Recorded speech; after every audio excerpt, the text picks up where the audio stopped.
지난 4일 국회 앞에서 탈북단체 회원들의 시위가 열렸습니다. 민주통합당 임수경 의원에게 의원직에서 물러날 것을 요구하는 내용입니다.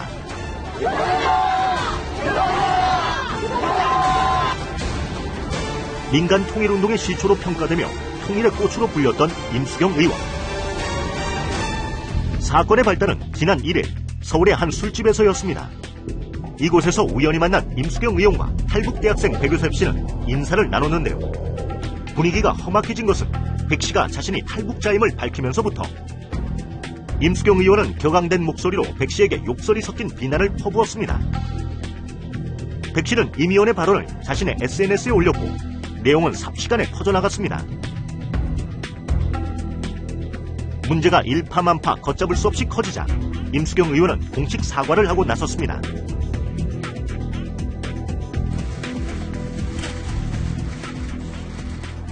제 보좌관들에게 북한에서는 총살감이다라는 말을 한 것에 대해서 감정이 격해져서 나온 발언이었고요.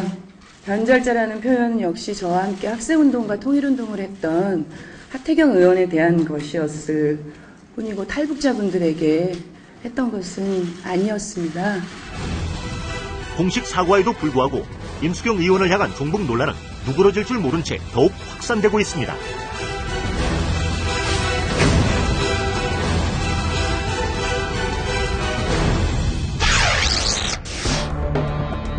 이를 계기로 시사교획 맥에서는 탈북 대학생들과 함께 최근 종북 논란에 대해 이야기를 나눠봤습니다.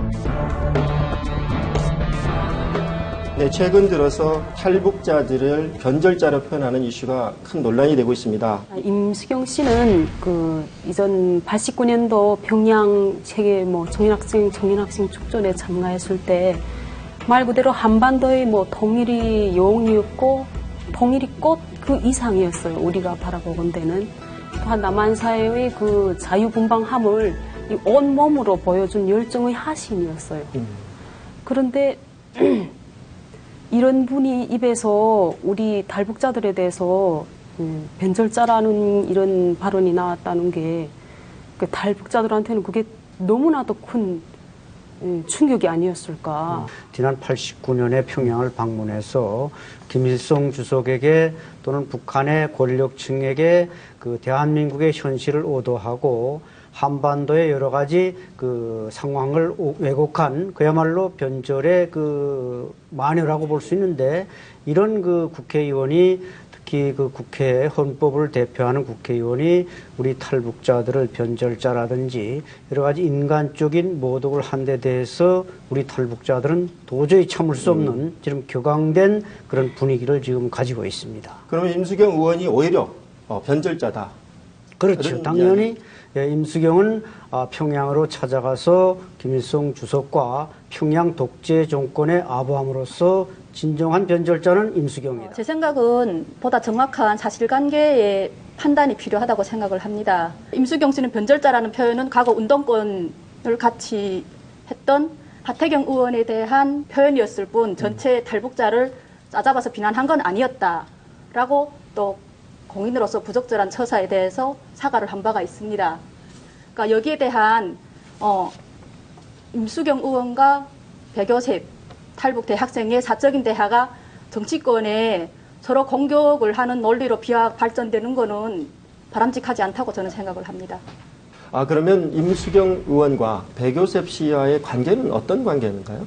사적으로 굉장히 가까운 관계인가요? 평소에 조금은 알았습니다만은 인간적인 유대는 많지 않았고, 이제 같은 외국어 대학을 다니다 보니까 백요셉 씨가 이제 접근을 해서 내가 외국어 대학 다니는 후배다. 그 다음에 이제 대화하는 과정에서 탈북자라는 것을 알게 되니까 그때 이제 임수경 씨의 마음에 이제 변화가 와서 지금 무시하는 발언들을 쏟아낸 걸로 지금 밝혀지고 있습니다. 실질적으로 이 백요셉 씨한테는 남한 사회를 경험할 만한 시간이 충분치 못했다고 생각을 합니다.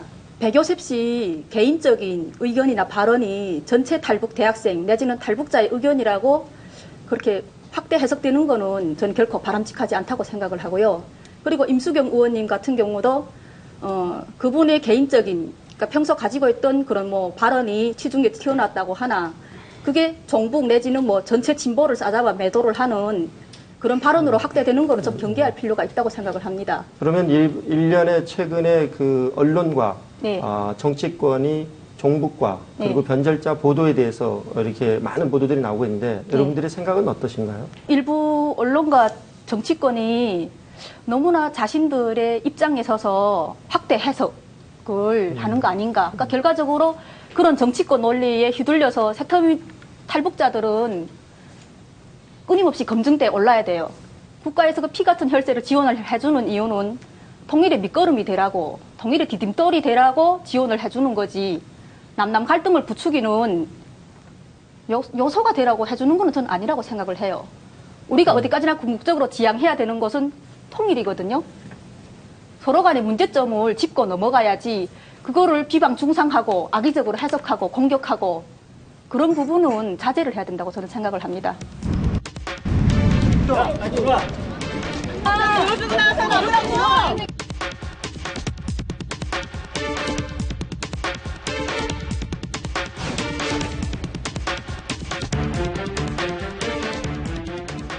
국회라는 곳이 국가의 그 안위가 걸린 이런 문제를 다루는 곳인데 그 기본적인 국가관을 의심받고 있고 또 국민들도 불안하게 느끼는 이런 사람들이 국회의원이 돼서는 안 된다고 생각을 합니다.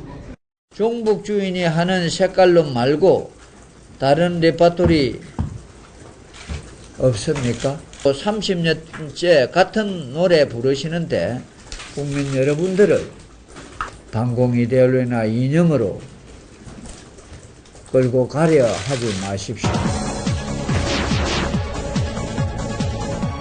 종북이다 하는 네. 것은 어디까지를 우리가 종북으로 봐야 될까요? 제가 생각하건데 정북주의라는 거는 북한 노동당의 정책 그리고 이제 김일성주의를 무비판적으로 받아들이려는 그런 세력을 뜻하거든요. 네.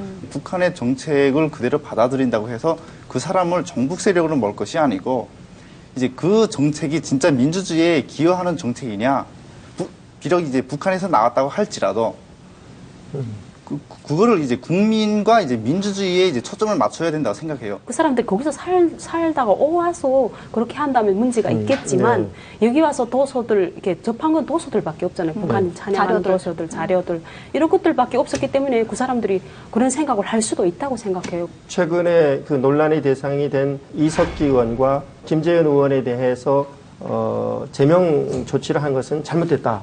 이렇게 보시는 건가요? 아직은 좀 더 두고 봐야 된다고 생각해요. 우리가 어떤 정치인의 이제 과거와 현재에 대해서 너무 과도하게 밀접하게 상관시키려는 이런 어류가 있다고 봐요. 저는 이제 어떤 정치인을 평가하는 데는 그 정치인이 이제 내세우게 정책에 의해서 평가를 해야 되지. 이제 그 사람이 과거 했던 뭐 어떤 발언이나 그 사람이 현재 어떤 발언에 대해서 이제 평가를 하는 것 자체는 조금 더 어폐가 있다고 생각을 합니다. 전체적으로 정말 국민이 살아나가기 좋은 정치를 꿈꾸는 정치인이라면 대의를 위해서는 사익을 기꺼이 희생을 해야 될 그런 각오가 돼 있어야 되거든요. 근데 이런 두 분들이 보여주는 행태를 놓고 보면 솔직히 진정으로 이분들이 진보를 지향하는 분들인지에 대해서 솔직히 저도 의구심을 가지고 있어요. 회의가 온다. 예, 그분들이 보여주는 행태는 결코 진보의 발전을 위해서 보여줘야 될 모습이 아니라고 생각을 합니다. 진보라 하면 친북한 성향의 진보하고 친북한이라고 하는 건 너무 흑백 논리 아닙니까? 아니 그러니까 여기서 말씀하시는 진보의 의미가 어떤 진보는 의미인가요? 우리 사회가 좀 더 건강한 민주주의 사회로 발전을 하려는 곳이라고 저는 생각을 해요. 우리가 이제 종북이다, 친북이다, 심지어 이제 종김이다 이런 표현까지 있습니다만은 이 이석기 의원이나 김재현 의원이나 심지어 임수경 의원 같은 경우는 어떤 원칙이 있습니다. 절대로 북한의 주체 사상을 비판하지 않는다. 그리고 3대 세습을 비판하지 않는다. 그러니까 북한의 이데올로기와 체제를 노토치한다. 이런 원칙이 있습니다. 북한을 사회주의 사회라고 착각을 하시는 것 같아요. 대한민국에서. 근데 북한은 사회주의 사회가 아닙니다. 봉건 왕조, 독재 국가예요. 사회주의에 외피를 쓰고 있을 뿐이지 그 사회가 사회주의 사회라고 착각을 하는 것 자체가 나는 문제라고 생각을 합니다. 그 사회가 정말 그렇게 사회주의 사회고 지상낙원이었다면 이 자리에 우리가 왜 있겠습니까? 그건 아니거든요. 정북 세력이 이제 대한민국 국회에서 활동하는 것을 저는 반대하는 편인데요. 근데 이 사람들은 이제 국가의 입법 활동을 하는 사람들이잖아요. 이제 이 사람들이 이제 뭐 북한과 똑같은 체제를 만들자고 어떤 뭐 법을 발의한다거나 뭐 이런 행위가 절대 일어나서는 안 된다고 생각하거든요. 일단은 대수니까 저는 사퇴 여부까지는 바라지 않지만 이제 그 사람들이 이제 앞으로 하게 될 정책들이나 이제 그게 앞으로 하게 될 이제 행태들에 대해서 조금 더 주시해 볼 필요성이 있다고 생각합니다. 지구상의 그 어느 나라, 그 어느 정당을 봐도 완벽한 정당은 없습니다. 네. 그건 미국에 가도 마찬가지잖아요. 그러니까 당내 문제를 여러 가지 민주적인 절차를 걸쳐서 해결을 하는 게 중요한 문제지, 그게 오히려 반대쪽에서 공격을 하거나 또 남남 갈등으로 부추기는 그런 문제로 확대되는 거는 결코 바람직하지 않다고 생각을 합니다. 아니, 그리고 저는 안타까운 게 보수와 진보가 싸우는데 왜 탈북자가 그 희생양이 돼야 되는지 네. 그게 참 문제거든요. 맞아요. 또 뭐 연평도 사건도 그렇고 천안함 사건도 그렇고 또 간첩 사건도 그렇고 일어날 때마다 저희들한테 그런 질타가 쏟아지거든요.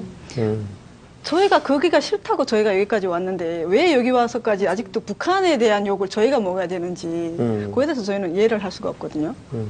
좀 바라보는 시각들이 좀 안타까움이 좀 많이 있는 상황이네요. 그렇죠? 네.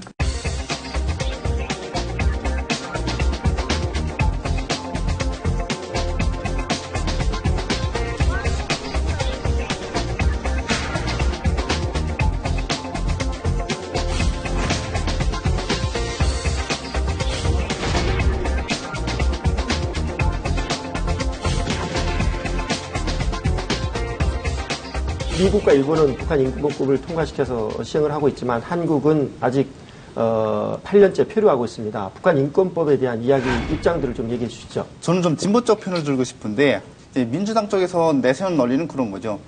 북한이랑 좀 더 우호적인 관계에서 북한 인권 문제를 반대하는 게 이제 뭐 정복주의고 이제 뭐 북한 인권에 대해서 이제 등을 돌리는 문제가 아니라 조금 다른 방법으로 이제 그 북한 인권을 해결하자고 본다고 이렇게 지금 생각을 하고 있고요. 우리 최장현 학생의 그 합리적인 생각도 중요하지만 현재 북한의 그 정치범 수용소는 물론이지만 2,300만 동포의 어떤 그 생존권 문제, 굶어 죽거나 이런 어린이들, 노인들 이런 문제는 우리가 단지 쌀을 좀 지원한다거나 의약품을 지원한다거나 해서 해결될 문제가 아닙니다. 그래도 우리 대한민국 사회에서 인권법을 만들어서 압력을 가하는 것이 저는 필요하다고 생각합니다. 지금 북한의 인권 문제와 관련해서 가장 시급히 개선돼야 될 과제는 뭔가요? 북한 주민들의 삶의 질을 개선을 하는 거잖아요. 근본 목적은. 그러니까 그거를 동시다발적으로 여야가 합심을 해서 끌고 나갈 문제지 어느 상대편을 공격을 하는 논리로 북한 인권법이 악용이 돼서는 저는 안 된다고 생각을 해요. 같이 힘을 합해야 되는 부분입니다. 그런데 그러기 방법이 위해서는 다르기 때문에 서로를 공격할 수밖에 없다고 저는 생각을 해요. 이런 뭐 보수 공격을 쪽에서는 하는 게 이런 아니고 방법을 대화를 하고 통해서 풀어나가야지. 문제를 해결하는 게 문제지 서로 흠집을 내는 게 궁극적인 목표는 아니란 말이야. 그 와중에 북한 주민들은 계속 굶어 죽어가고 그리고 북한 인권법 안에 이 세터민들의 인권도 탈북자들의 인권도 저는 포함이 돼야 된다고 저는 생각을 합니다. 같이 끌고 나가야 중요하죠. 되는 거예요. 예, 여기 24,000명 탈북자들의 안정적인 사회 정착이 이루어지지 않으면은 북한하고의 통일은 말이 안 된다고 저는 생각을 해요.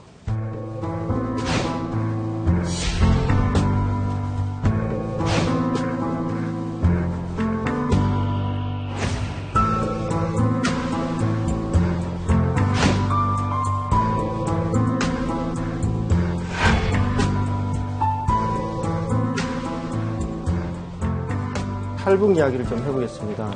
이제 북한에 탈북하기 전은 북한에 거주하고 계실 때 남한을 바라보던 그때 당시의 생각은 어떠셨나요? 저는 동경이라는 것을 갖기 시작한 때가 아마도 임수경 씨 얘기가 또 나오는데 네, 그때라고 생각을 하거든요. 그 임수경 씨가 그 자유분방하게 자기 하고 싶은 말 다 하고 다니고 자기 가고 싶은 곳 다 가보고 그게 저희들한테는 가장 큰 목표였던 것 같아요. 그 북한에서 이제 대학교를 다닌 적이 있었는데 이제 북에서 이제 그 한국 드라마나 영화 같은 걸 너무 많이 봐서 이제 한번 들킨 적이 있어요. 그래서 이제 강제 이제 교화소에 갔었던 적이 있거든요. 노동당 기관지를 이제 보다가 우리 인민이 뭐 세상에서 가장 뭐 행복한 인민이라는 거예요. 그래서 이제 회의가 딱 느껴지는 거죠. 아니 내가 제일 행복한가? 나는 영화를 본 죄밖에 없는데 이렇게 가서 고생을 시켰는데 이게 행복한 건가? 그래서 아무래도 안 되겠다. 나는 한국에 갈 거야. 그렇게 생각을 하고 이제 뭐 두만강을 넘었었죠. 솔직히 이렇게 여기에 24,000명 탈북자들이 왔지만 거기에 과반수는 처음부터 대한민국에 오려고 작정한 사람들은 많지 않아요. 합법적인 경로로 중국에 가기에는 어렵고 불법적으로 도망강을 건너서 돈이라도 얻어오려고 했는데 이미 북한 정권은 우리를 민족의 배신자로 규정을 짓고 오기만 해봐 니들을 잡아 죽이겠어라고 하니까 그다음부터는 갈 곳이 없는 예, 돌아갈 수가 없는 것이 된 거예요.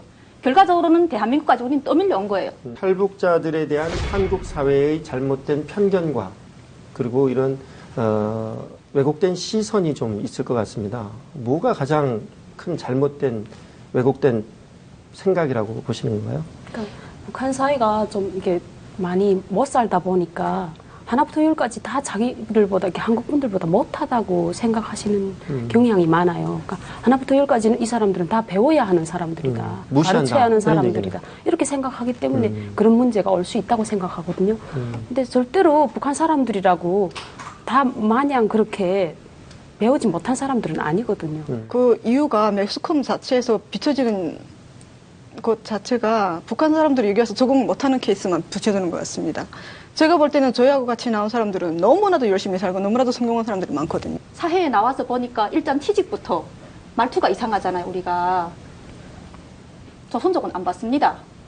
면접을 볼 기회조차도 별로 좋은 직장도 아니에요. 그냥 식당에서조차도 그런 식으로 하는 거예요. 다른 얘기는 몰라도 저는 너희들은 세금이나 축내는 이 사회에 불필요한 인간들 이런 식으로 매도를 하는 데서는 저는 정말 슬프기 그지없었어요. 그러시죠. 예, 그게 상당수 국민들이 그런 시각으로 많이 바라보더라고요. 우리가 태어나서 20세가 거의 돼야 성인으로 취급을 하지 않습니까? 근데 저희가 이제 여기 와서 거적 5년, 6년밖에 안 되거든요.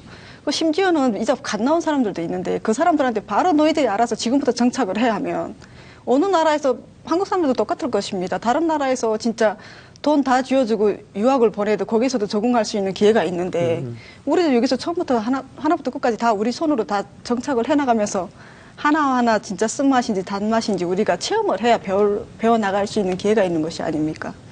그러니까 그만큼 저희들한테 진짜 그냥 얄미운 눈초리로 바라봐 주지 마시고 따뜻한 눈길 한번 주시고 진짜 믿는다 말 한마디만 해주시고 아니면 진짜 쭉 지켜만 봐주신다면 좀 더 인내심을 갖고 지켜만 봐주셨으면 좋겠습니다. 네, 오늘 귀한 시간 내주셔서 감사하고 또 가진 꿈 다 이루시고 또 더욱 우리 남쪽 주민들하고 협력해가지고 말씀하신 대로 더 건설적인 미래를 함께 만들어갔으면 좋겠습니다. 감사합니다. 네, 감사합니다. 분단 60년을 훌쩍 넘긴 지금 한반도는 때 아닌 사상 논란에 흔들리고 있습니다. 탈북자, 북한 인권, 그리고 정치 이념 문제로 뒤엉켜 있는 이 사태를 하루빨리 풀지 않으면 세계 유일의 냉정 국가라는 불명예는 벗어날 수 없을 것입니다.